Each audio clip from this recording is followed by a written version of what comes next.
You bring with you lots of strong artists, Meat, this time. Oh yeah, there's a lot, but I have a lot of people with me, but they're all my friends. I have Jack Black singing with me. I have Hugh Laurie, who's an actor on the series House. I have Cara DiGuardia, who's a judge on American Idol. I have Steve Vai, who's a friend of mine. Brian May, who's been a friend of mine for, I was friends with Brian and Freddie and Roger since the 80s, since long before Freddie died. And so Brian's been a friend. Brian's sat in with us on stage in London and in Vegas, and I've sat in with him, and so we, but they're my friends, and that's the great thing about having friends that are real people, because they, nobody comes with their managers and their press agents and their entourage and their bodyguards. Everybody drives on their own in their own car, parks their car, gets out, walks in the studio, goes, "I'm ready to work, let's go." And and everybody came, and when people walk in and they start hearing what we're doing, everybody the light comes on in people's eyes. Like when Jack came in and he heard what he was doing, he's singing on a song called Like a Rose.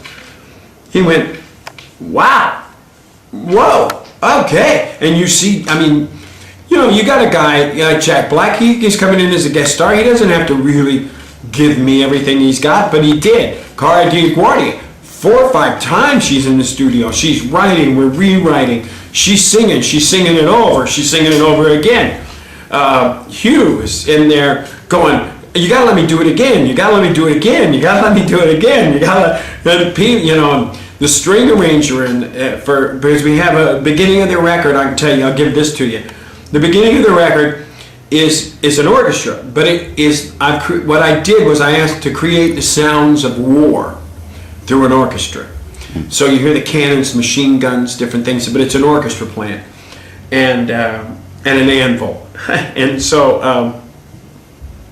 and the string arranger, it just was that, it was that kind of inspiring thing. And the producer, Rob Cavallo, is the best producer in the world. He allowed me to have my voice 100% and never allowed his ego to come into play. So what you have is my vision beyond my wildest expectations. And Rob, if I would ask Rob, "Well, how do you, how about that? Yeah, that's great. How about that? That's great. How about I do that? That's great. Whatever you think works, great, let's do it."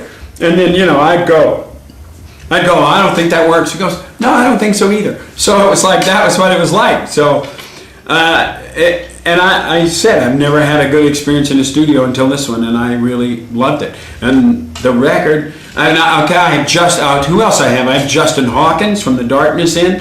I have young writers by the name of Rick Brantley. I have James Michael from a band called 6 a.m. I have Jake Shearer in, another young artist whose album's coming out in June.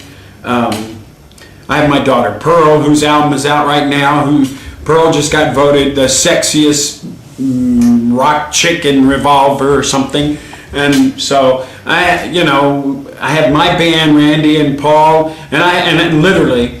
And I think now he will be known finally as the best drummer in rock and roll, John Michelli, from this record, because somebody let him play. Rob Cavallo let him play, and if he's not on the cover of every drum magazine in the world, then something's just wrong. Because if you're a drummer, you need to listen to this record. You need to listen to John Michelli, because you'll be going, "Oh my God!"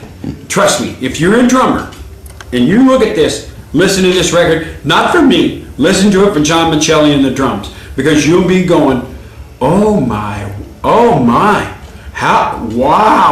whoa, believe me. I can say that, Meat, because I actually, in my note after pre-listening your album, I've written down, who's that drummer? Yeah, and if you're a drummer, if you don't like what I do, who cares? Listen to the drums. Fantastic.